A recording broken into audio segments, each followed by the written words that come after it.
What is up, guys? PieMuffin here, and we are back with another Raise tutorial video. In today's video, we're going to be going over two topics.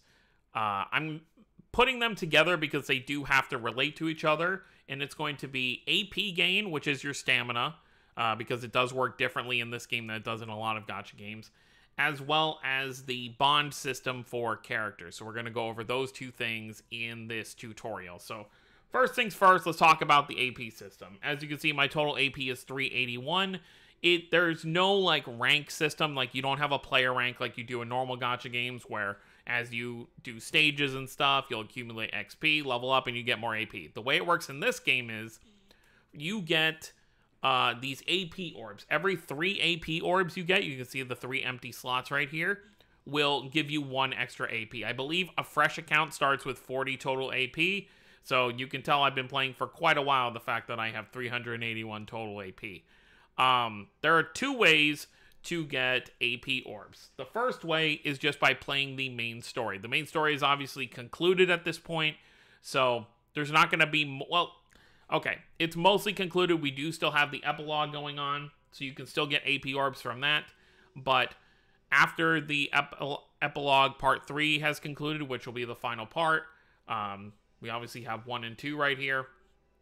But after that, that'll be everything you can get from the story. There are 4 arcs of the story you can get AP from, though, so there is plenty to get. And the way you actually get them from the story are going to be the actual story stages. So every story with a book icon here, like you see 2015 has a book icon, and then 2012 has a book icon, 29.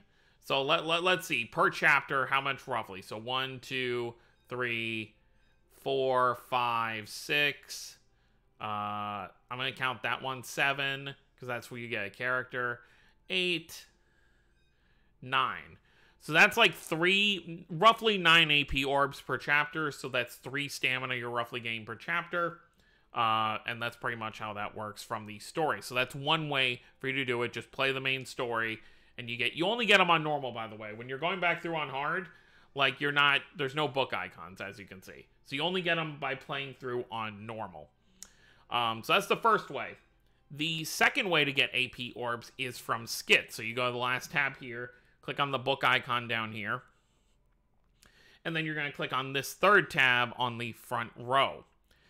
And that's going to pull up your full list of characters right here.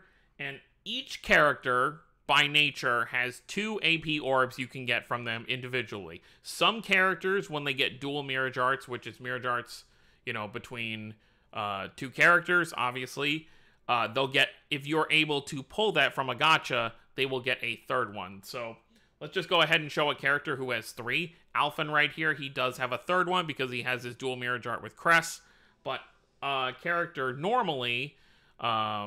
we'll just have 2. So let's go to... Who doesn't have a crossover Mirage Art yet? Let's go to Aizen. No, Aizen has one. Never mind. Let's go to Ash. Ash doesn't have one. So as you can see here, Ash has a normal... So the first AP orb you'll get for a character is just by unlocking them. Whenever you unlock them through story or summoning, you'll get their first AP orb. The second AP orb will be obtained from getting their bond level to 10. That's what's going to kind of lead us into bond levels. So that's pretty much... So think of it this way. There's over 200 characters in the game, and every character gets, at bare minimum, 2 AP orbs. So that's over 400 AP orbs you can get. Divide that by 3, that's at least 100 and something extra AP you're going to be getting just from these characters over here. So now, let's go to the room icon with the exclamation point right here. That's where we're going to talk about the bond system. So I also want to talk about the room functions in this video because it is related to the bond system. So first, let's talk about the bond system itself. So let's go ahead and open this up. Let's click on a character. So as you can see, every character has a bond level. Most of my characters are level 10. And almost all my characters are at least 8 or above, and I'll explain why that is at this point. There's only a handful of characters I still have at kind of the lower levels. So let's just click on a character who's at 0. Let's click on Moses, for example, and talk about the bond system. So, click on a character's page, you go to the fourth tab over here, and it shows the bond level system. So this was something introduced a couple years ago. It hasn't been in here since the beginning of the game. But essentially what it is the more you use a character on stages that actually use AP, like every stage that uses AP will make this go forward. So if I do an 80 AP stage with Moses here, he'll go from 193 to 273. And every time it'll just keep going up and up and up. The only difference is rainbow characters, so the original characters to raise, as well as collab characters, get double bond points. So on a normal stage that's 80 AP, a rainbow character would get 160 bond points. I'm not sure why they decided to do that. I guess just to be able to get them up faster, but that's how that kind of works. Now, each bond level has rewards that you get. So as you can see here, when we get to bond level 1, you get a poster in the room for Moses. You can just kind of decorate your room with it. Bond level 2, you get 4 diamonds. Bond level 3, you get 100 prisms. Bond level 4, it looks like you get some extra voice dialogue for the character, which is kind of cool. Bond level 5, I'm not trying to hold down. Bond level 5, you get 20 diamonds. Bond level 6, you get 200 prisms. Bond level 7, you get 10 of the 300,000 XP level crystals. Bond level 8, you get 50 diamonds. Bond level 9, you get a trophy for the character. And we'll also talk about this in a second. When you click on a trophy in your inventory in the room, it'll give you a number of diamonds as well for obtaining it. You get trophies basically from clearing events or like stuff like this when you get a character to bond level 9. And then when you get a character to bond level 10, you unlock their second skit. So it is a bit time consuming to get that second skit and get the extra AP orbs, but it's a nice little thing they had to incentivize using more characters. I don't know why it just switched over. I didn't mean to scroll anything, but that's fine. All right, let's head back to the room. So I mentioned the first way you raise a bond level. Here is the second way.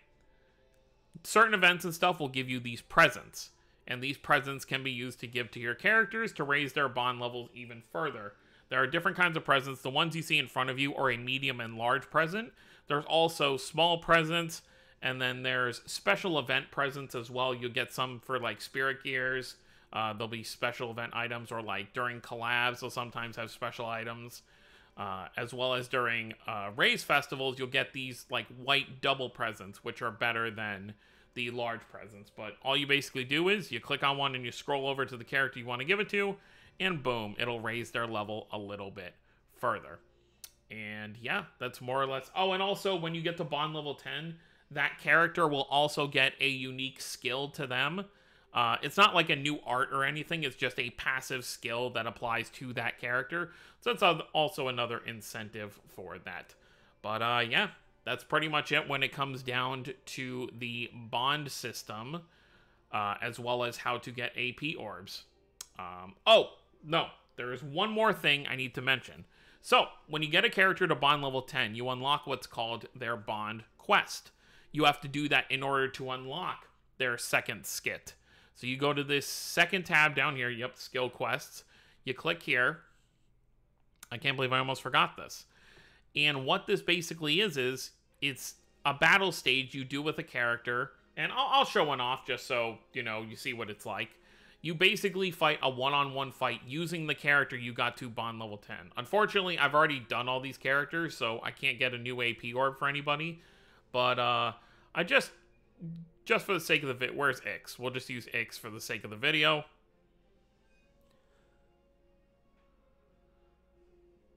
And normally when you click on it, it'll play the skit itself, and then it'll bring you to this screen where it'll show you, you know, your character's page. You'll be able to edit their gear real quick before hopping in, and then boom, you just start. Costs 40 AP to do each stage, but you won't be doing this super frequently because presents aren't like super easy to come by. So as you can see here, it's literally just a one-on-one stage with a random enemy. So you just fight as well as you can. I want to see if I can get him to hit me and use the counter. Yep.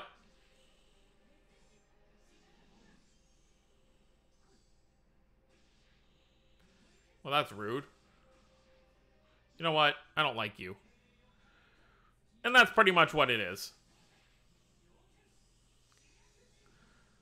And then once you beat the single enemy, some stages will be harder, especially if you're playing as a caster, because you'll have to watch out for... They do match, at least, with the type of character it is. So, like, with Ix, you get a melee character you're fighting, and a caster will end up fighting against a caster as well, but you'll have to watch out for, you know, if they can cast faster than you can. But most of these stages, if you're doing it on a character that you have pretty geared out, it's not going to be too hard. The only time you'll have a hard time is if you forced awakened a character and they don't have a summonable Mirage Art or really good, you know, gear. If they just have a couple 3 stars and 4 stars, it might be a bit harder to clear the stage. But that's pretty much it. So that's it for how to get AP orbs to have more stamina, as well as the bonding system. So that's going to be it, guys, and I will see you all on the next Raze tutorial.